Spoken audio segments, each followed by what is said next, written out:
Okey, Assalamualaikum warahmatullahi wabarakatuh. Okey, pelajar sihat semua. Okey, kita akan masuk terus bab tingkatan 4. Itu cikgu dah ulang sikit. Pasal masa kamu belajar tingkatan 1 dan 2, 3 dulu kan. Okey, cikgu ulang sikit saja. Tapi kalau ikutkan kamu dah dapat dah apa itu algebra kan. Okey. Dan hari tu juga cikgu minta kamu buat yang ni, betul tak? Untuk berdasarkan QR code kamu. Okey. Kali ni cikgu nak kamu buat soalan yang seterusnya, iaitu yang ni. Minda, sebab kamu masing-masing semua dah dapat buku teks kan. So cikgu nak kamu buat rangsangan minda 2. Macam mana nak buat yang ni cikgu? Ni simple je sebenarnya. Okey, cikgu habaq dulu, kamu perlu buat rangsangan minda 2 dengan praktiskan diri dulu. Yang lain tu tak apa, kita akan sambung lagi. Kira sikit saja. Yang ni, soalan ni dengan kita cerita dulu. Kamu jangan risau. Okey, yang kamu buat hari tu yang ni, ingat. Okey, siapa tak buat lagi, boleh imbas QR code ni dekat sini. Dekat kamu punya buku teks, kamu imbas dan dia akan keluar paparan macam ni. So, bila keluar macam ni, kamu masukkan nilai-nilai ni. Okey, yang pertama nilai ni, enter. Yang kedua nilai ni, enter. Dan ketiga seterusnya, kamu akan tengok bentuk graf. Okey, cikgu ada kongsi hari tu. Dan kalau ikutkan, cikgu pun dah buat dah. Okey, siapa yang dah buat nanti cikgu share. Okey, cikgu boleh share kat sini juga. Okey, sekejap Okey, cikgu share. Ini yang cikgu buat dan ini result yang cikgu dapat. Okey, bentuk graf cikgu yang pertama. Okey, macam ni, dia senyum. Lepas tu dia tak jadi ni, dia naik ke atas. Okey, sebab dia ada negatif kuasa 2. Jadi sebenarnya apa function benda ni semua? Dia nak tunjukkan kat kamu macam mana kalau ungkapan yang kamu type, kamu akan dapat bentuk graf yang macam mana. Dan dia nak juga kamu cari nilai titik yang paling rendah atau paling tinggi atau tak ada langsung. Okey, yang ni tak ada lah. Okey, faham ? Yang lain tu adalah okey, tak apa. Kamu boleh tick dekat benda tu dan kamu akan dapat dan ada setengah kawan kamu dah buat. Cikgu harap kamu faham Okey, bila kamu dah settlekan yang ni, dah siapkan yang ni, kamu boleh terus tengok pada contoh 1. Okey, contoh 1 kamu tengok Dia kata macam ni. Okey, ini bentuk kamu. Bentuk bentuk persamaan ungkapan kuadratik. Bentuk dia adalah A X kuasa 2 tambah B X tambah C. Ini adalah, tak nampak. Sorry, tak nampak. Okey. Sorry Okey, AX kuasa 2 tambah BX tambah C. Ini bentuk yang kamu mesti kena tulis dalam ni. Tapi pada masa yang sama, nilai A ni tak boleh kosong. Dia tak boleh kosong. A ni tak boleh kosong. Yang lain tak apa. B kosong tak apa, C kosong pun tak apa. Nilai dia maksud cikgu. Nilai A kosong tak boleh. Sebab bila A kosong darab dengan X kuasa 2 jadi kosong. Bila dia jadi kosong, dia akan jadi macam ni. Tambah C. So, ini adalah persamaan kuadratik ke? Ini bukan persamaan kuadratik sebab kuasa tertinggi dia adalah 2. Mesti 2. Tapi kalau kamu tak tulis macam ni, dia jadi kosong, maknanya dia bukan persamaan kuadratik. Itu kamu kena tahu. Yang lain tak apa.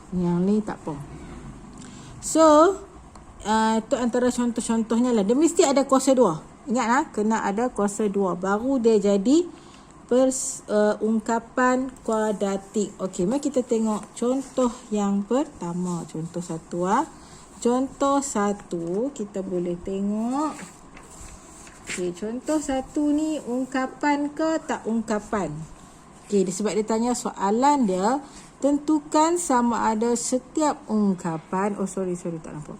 Tentukan contoh 1 Tentukan sama ada setiap ungkapan berikut merupakan ungkapan kuadratik dalam satu pemboleh ubah atau bukan. Jika bukan, beri justifikasi anda. Yang cikgu nak kamu buat.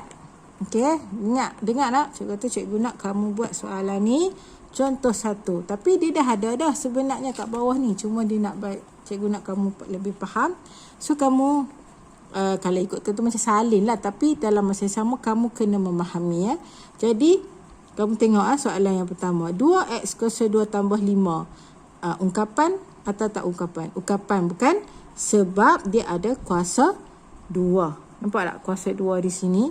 So dia automatik jadi ungkapan. Sebab tu penyelesaian dia, nampak tak dia tulis kat sini. 2x kuasa 2 tambah 5 ialah ungkapan kuadratik dalam satu pemboleh ubah. Nampak Okey, yang kedua. X kuasa 3 tolak 6. Ungkapan kuadratik ke tidak? Dia bukan ungkapan kuadratik sebab kuasa tertinggi dia adalah 3. Okey, tak boleh sebab dia kuasa tertinggi dia adalah 3, tak boleh. So yang ni pula C 3x kuasa 2 tambah 2y tambah 1 ungkapan atau tidak? Bukan juga. Sebab nampak tak dia ada 2 apa? Bukan kuasa 2 ni, x dan y. Kamu nampak tak ada huruf, ada 2 x dan y. Dia tak boleh dia punya huruf dia kena ada satu saja, sama ada x ataupun y. Tapi kalau ada dua-dua dia tak boleh kerana ada 2 pemboleh ubah, itu x dan y. So dia bukan ungkapan kuadratik. Okey. Yang ni pula. Tengok macam nampak bukan kan? Tapi dia adalah D. D ialah 1/2 M kuasa 2. Kan? Nampak tak? Okey, 1/2 M kuasa 2. Dia adalah ungkapan kuadratik. Walaupun dia tak ada. Okey, dia tak ada yang belakang-belakang. Dia maksud cikgu tak ada yang ni. BX tadi tu. Kan? Nampak tak? BX ni tak ada. BX tambah C tak ada. Tapi tak apa. Dia tak apa. Dia yang penting yang belakang kosong tak apa kan? Tadi cikgu kata janji A dia tu jangan kosong. So yang ni A dia adalah 1/2. So 1/2 M kuasa 2 dia adalah ungkapan kuadratik. Okey. Yang E pula. E dia kata 2x kuasa 2 tolak 3x kuasa 2. Yang ni ungkapan ke tidak? Bukan juga.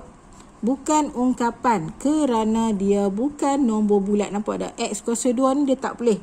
Sebab bila X kuasa 2 di sini, bila dia naik atas, dia akan jadi X negatif 2. X kuasa negatif 2. So tak boleh. Dia maksudnya dia bukan ungkapan kuadratik. Yang F lah sekali. 4x kuasa 2 tolak x 1/2 pun bukan. Sebab ini x 1/2 ni macam punca juga. Dia pun tak boleh, dia bukan nombor bulat. Okey, cikgu harap kamu faham di situ Okey, nampak tak? Sebab dia dah bagi tips dah memori saya ni, nampak tak? Kalau x kuasa 2 adalah ni x negatif 2. Kalau x 1/2 sama dengan punca kuasa 2x. So tak boleh. Benda ni tak boleh sebab dia bukan nombor bulat. Okey, cikgu harap kamu faham dan cikgu nak kamu buat soalan ni. Soalan rangsangan minda 2 ni. Cikgu nak kamu kenal pasti mana satu A, mana satu B, mana satu C. Okey, tulis siap-siap dalam kotak-kotak ni semua. Okey, cikgu akan bekalkan kalau kamu nak buat. Kan kamu dah ada buku teks masing-masing, boleh tulis salin balik dalam buku tulis Ataupun kamu nak tulis dekat atas yang cikgu snap pun boleh, tak ada masalah, janji buat. Okey, bila kamu dah siapkan rangsangan minda 2, kamu siapkan juga soalan ni, praktis kendiri 1.1a. Okey, nanti bila dah ni cikgu akan bagi jawapan. Kamu boleh semak di situ. Tapi 2 kerja sekolah ni kamu perlu siapkan. Okey, itu saja daripada cikgu. Terima kasih. Assalamualaikum.